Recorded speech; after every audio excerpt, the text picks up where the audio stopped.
అమ్మ నమస్కారం. అమ్మ నమస్తే. ఎలా ఉన్నారు? సూపర్గా ఉన్నా. అమ్మ పెళ్ళిళ్ళ సీజన్ ఆల్రెడీ స్టార్ట్ అయిపోయింది. చాలా పెళ్ళిళ్ళు కూడా అవుతూ ఉన్నాయి. అయితే చాలా హడావిడి పడుతూ ఉంటారు. పెళ్ళి కుదరడం ఒక లెక్క అయితే, పెళ్ళి కుదిరిన తర్వాత ఏం చేయాలి, ఎలా చేయాలి, అసలు ఏ పనులు స్టార్ట్ అవ్వాలని చాలామంది టెన్షన్ పడుతూ ఉన్నారు.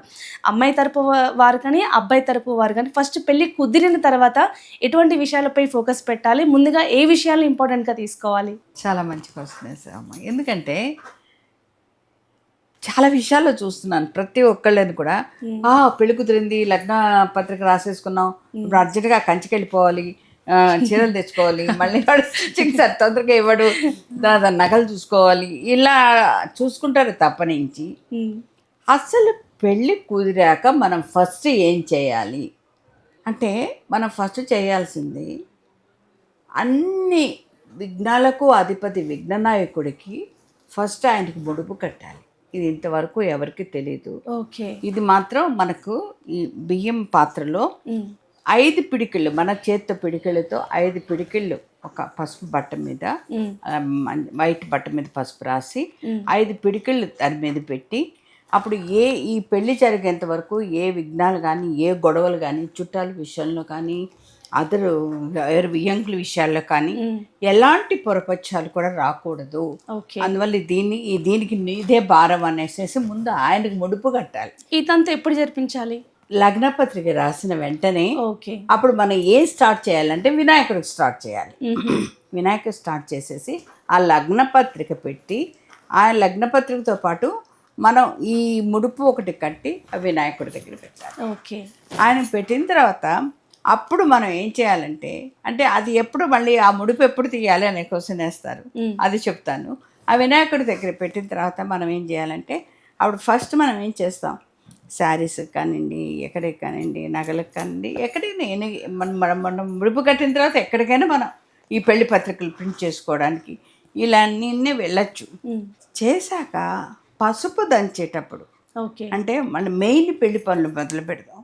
అప్పుడు ఇంకా ఈవెంట్స్కి చెప్పేస్తుంటాం, అన్నీ చెప్పేస్తుంటాం, మ్యారేజ్ హాల్స్ బుక్ చేస్తుంటాం. పసుపు దంచేటప్పుడు మాత్రం అమ్మల కన్నా అమ్మ, ఆమె ఏదో అంటారు చూడండి, ఏం ముదుసలి వరకు ముత్తైదుగా ఉంచే కనకదుర్గమ్మ తల్లి, ఆ అమ్మవారికి అప్పుడు ఆమెకి నమస్కరిస్తూ వాళ్ళ శక్తి తగ్గట్టు, కాటన్ శారీనో పట్టు శారీనో శక్తికి తగ్గట్టు, కొంతమంది అయితే గుళ్ళో ఇచ్చేస్తారు అమ్మవారికి, కొంతమంది దేవుడి దగ్గర పెట్టేస్తారు. మన దేవుడి గదిలో అంటే ఫ్లాట్స్లలో ఎంతమంది ఉంటారు కదండి, ఎక్కడ గుళ్ళలో ఎదుగుపోతాం అనేసి అంటూ ఉంటారు. అలాంటి వాళ్ళు పోలేని వాళ్ళు అమ్మవారి దగ్గర పెట్టేస్తారు. అది ఎవరైనా పెళ్ళికి వస్తారు చూడండి, పెద్ద ముత్తైదు ఆవిడ కూర్చోబెట్టి ఆ పట్టు చీరిస్తారు. అది అప్పుడు ఎప్పుడు పెళ్ళికి. ఓకే. అంతవరకు వచ్చి పసుపు దంచేటప్పుడు మాత్రం మా మదర్ కూడా అలాగే చేసేవారు. అమ్మవారికి పెట్టేసి పసుపు బార్డర్ కానీ, పసుపు కలర్ శారీ కానీ, రెడ్ కలర్ శారీ పసుపు బార్డర్, లేదా పసుపు శారీ రెడ్ బార్డర్, అలా పెట్టేవారు. పసుపు కుంకుమ పెట్టినట్టు పెట్టి అప్పుడు పసుపు దంచారు. 5 ముత్తైదుల చేత కానీ, 9 మంది ముత్తైదుల చేత కానీ పసుపు దంచి ఇచ్చేవాళ్ళు. అంటే పెద్దవాళ్ళు దంచాలి అనేసి. అలా చేసినప్పుడు మనం ఇంకా మేజర్ పనులన్నీ మనం స్టార్ట్ చేసుకుంటాం. ఇవన్నీ ఎందుకంటే ఇంకొకటి మేము చేయాలంటే, పెళ్ళి పనులకు వచ్చినప్పటికీ అన్నీ నేనే చూడాలి, అన్నీ నేనే చేయాలి అని కాకుండా ఒక్కొక్కరికి ఒక్కొక్క పని. కొంతమంది అంటుంటారు, మాకు అసలు పెళ్ళికి బయట వాళ్ళు వచ్చే పని లేదని, మా ఖాందాన్ అంత పెద్దదండి అంటారు. ఏం పెద్దది, ఎంత పెద్దది? అక్కడ పెళ్ళిలో పాపం వాళ్ళే తల్లిదండ్రులే అవస్థ పడుతుంటారు.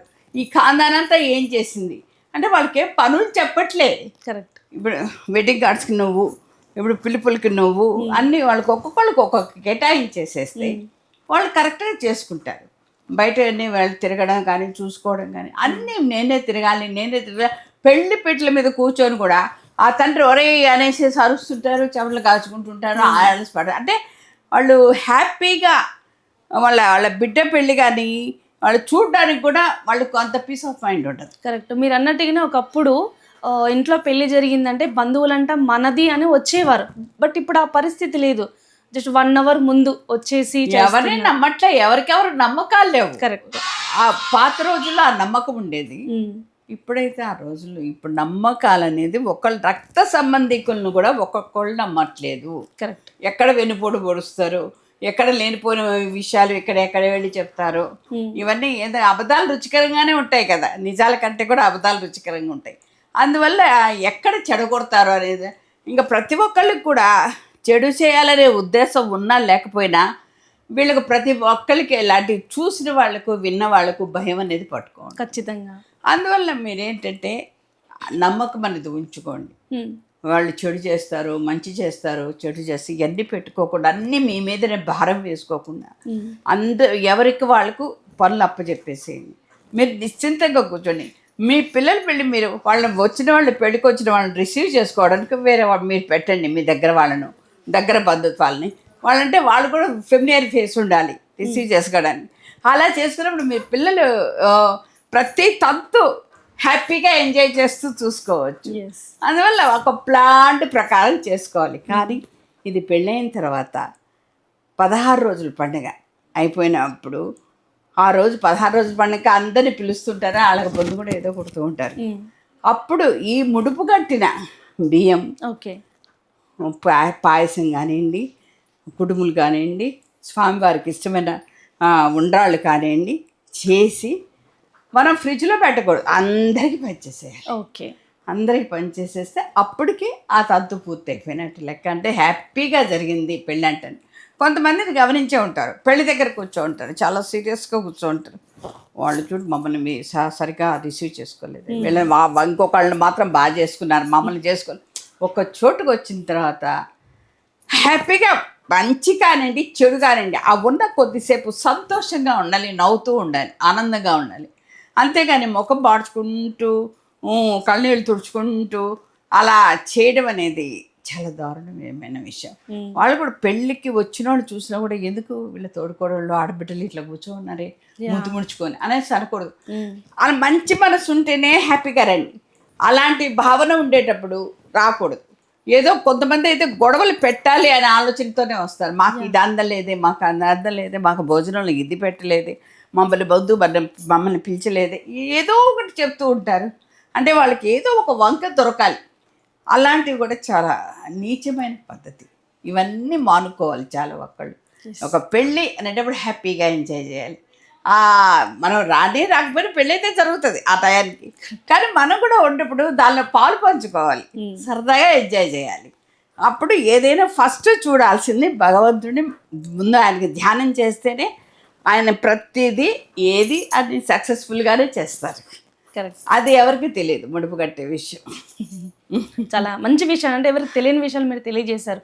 అంటే ఫస్ట్ భగవంతుని మనం మంచి మనస్ఫూర్తిగా పెళ్లికి సంబంధించి ఎటువంటి పనులు చేసేటప్పుడు ఆటంకాలు రావు, పెళ్లి కూడా చాలా అద్భుతంగా జరుగుతుంది, బ్రహ్మాండంగా జరుగుతుంది, అంగరంగ వైభవంగా జరుగుతుంది. ఎవరు కూడా కోరుకునేది కూడా అదే కదా. ఈ విషయం చాలా మందికి తెలియదు. లగ్న పత్రిక నుంచి పెళ్లి హడావిడి స్టార్ట్ చేస్తూనే ఉంటారు, అసలు మెయిన్ మర్చిపోతారు. అసలు భగవంతుడి గురించి ధ్యాస రాదు, మైండ్ మర్చిపోవడం కాదు. ముందు చేయాల్సింది వినాయకుడిని, గణపతిని ఆయనకి ముందు చేయాలి. కరెక్ట్. ఆ పూజ మాత్రం ఎవరు చేయరు. అది మాత్రం మీరు తప్పనిసరిగా ఏ పని పెట్టుకున్నా కూడా భగవంతుడికి మీరు పూజ చేసినప్పుడు తప్పకుండా మీకు అన్నీ చేయగలుగుతుంది. ఆ విషయం నేను తప్పకుండా చెప్పగలను. థ్యాంక్ యూ అమ్మా, చాలా మంచి మంచి విషయాలు పెళ్లి గురించి కలిసి ఉంటే ఏ విధంగా ఉంటుంది, అర్థం చేసుకుంటే ఏ విధంగా ఉంటుంది మాకు తెలియజేశారు. Thank you so much.